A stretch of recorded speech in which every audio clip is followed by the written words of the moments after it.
সবুজ পাতার নিচে লুকিয়ে আছে শত শত মাল্টা। পরিত্যক্ত পুকুর পাড়ে সবুজ মাল্টার চাষ করে ব্যাপক সফল হয়েছেন কৃষি উদ্যোক্তা আব্দুর রহমান।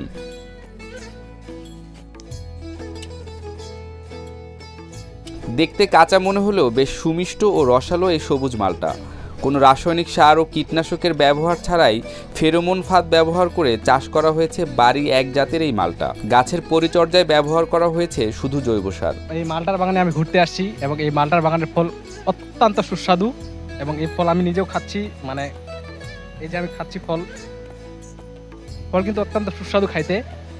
তো আমার ভবিষ্যৎ প্রজন্মের চিন্তাভাবনা আছে, আমি এরকম একটা বাগান প্রতিষ্ঠা করব, এই চিন্তাভাবনা আমার আছে এবং এই বাগান আমার আব্দুর রহমান পরিচালনা করেন। কৃষি ডিপ্লোমা পাশ করার পরে চাকরির পিছনে না ঘুরে বাগান করার পরিকল্পনা করেন আব্দুর রহমান। 2018 সালে ঠাকুরগাঁওয়ের পীরগঞ্জ উপজেলার চন্দ্ররিয়া গ্রামে বাড়ির পাশে দিঘির পাড়ে 26 বিঘা জমিতে 48 শত বাড়ি এক জাতের চারা দিয়ে সবুজ মালটা চাষ শুরু করেন রহমান। আসলে আমি 2018 সালে অল্প গাছ নিয়ে শুরু করি, তারপর থেকে আস্তে আস্তে বর্তমানে 2021 সাল পর্যন্ত প্রায় আমার গাছ হয় এখানে 2600। তারপরে একজন বাগান সঠিকভাবে পরিচর্যা না করতে পারে, ও বাগান ছাড়ে দিয়ে চলে যায়, ওর তখন 2100 গাছ সহ প্রায় আমার গাছ এখানে 4800 গাছ। মালটা মূলত আমদানি নির্ভর ফল। এদেশে মালটার চাহিদাও বেশি। আমদানি নির্ভরতা কমাতে বাণিজ্যিকভাবে মালটার চাষ শুরু করেছেন বলে জানান আব্দুর রহমান। সব গাছ একসাথে ফলন দেয়ায় লাভের আশা করছেন বলেও জানান এই কৃষি উদ্যোক্তা। বাণিজ্যিকভাবে রূপান্তরিত করে এখন কিন্তু আল্লাহর রহমতে ফল যেমন খুব সুন্দর এবং এটা খেতেও খুব মিষ্টি এবং রসালো। এবং এইখানে সবুজ মালটা একটা জিনিস কি আপনারা এই জন্যই আপনারা খাবেন, এই কারণে যে বিদেশি যে মালটাটা আসে সেটা কিন্তু ব্যাপক টাকা আমাদের অর্থ ব্যয় করে তারপরে সেটা নিয়ে আসতে হয়। আর আমরা এটা নিজেরাই আবাদ করে আমরা নিজেরাই যদি এটা খেতে পারি তাহলে যেমন আমাদের বিদেশি মুদ্রা যেমন আমাদের পকেটেই থাকবে। এবছর মালটার ফলন বেশ ভালো হয়েছে। দাম ভালো পেলে 30 থেকে 35 লাখ টাকা বিক্রি করতে পারবেন বলে আশা করছেন রহমান। আব্দুর রহমানের সাফল্যে সবুজ মালটা চাষে আগ্রহী হয়ে উঠেছেন স্থানীয় যুবকেরাও। পাশাপাশি অন্যান্য জেলা থেকে মানুষ এসে বাগান দেখে চারা নিয়ে যায়। আমরা যারা চাষি আছি আমরা কিন্তু প্রচুর পরিশ্রম করি, আর আপনারা যারা আমাদের দেশের সাধারণ নাগরিক আছেন, আমরা যে উদ্যোক্তা শিক্ষিত হয়েও কিন্তু উদ্যোক্তা হয়েছি। আপনারা যদি আমাদেরকে সহযোগিতা না করেন, এই সবুজ মালটা প্রচুর ভিটামিন, রস, মিষ্টি থেকেও যদি আপনারা না খান, তাহলে আমরা কি করব?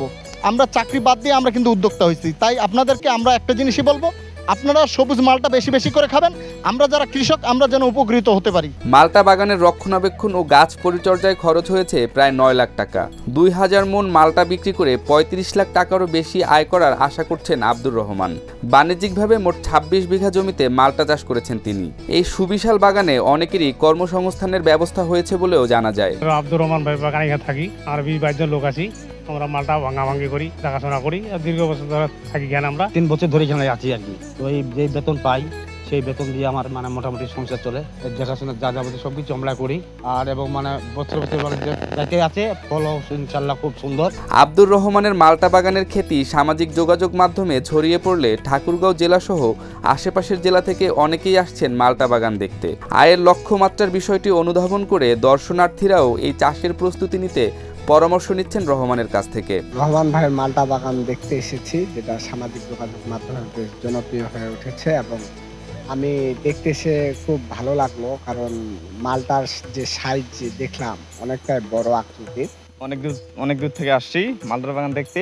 মানুষদের কাছে শুনছি আব্দুর রহমান মালটার বাগান এখানে লাগাইছে, দেখতে এসে আমাকে খুব ভালো লাগছে। দেখছি মালটা বাগান খাইছি, অনেক ভালো লাগছে। আব্দুর রহমানের মালটা বাগানে বেশ ভালো ফলন হয়েছে বলে জানায় পীরগঞ্জ উপজেলা কৃষি কর্মকর্তা লায়লা আঞ্জুমান। কৃষি বিভাগের পক্ষ থেকে যতটুকু পরামর্শ ও সহযোগিতা করা হয়েছে তাতে প্রত্যেক গাছেই ফল এসেছে বলে জানান এই কর্মকর্তা। আমাদের পীরগঞ্জে অবস্থিত সুকান দিঘিতে আব্দুর রহমান নামে একজন উদ্যোক্তা রয়েছেন, যিনি একটা পতিত জমিতে মালটা চাষ শুরু করেন এবং বর্তমানে তিনি কিন্তু প্রচুর গাছ লাগিয়েছেন।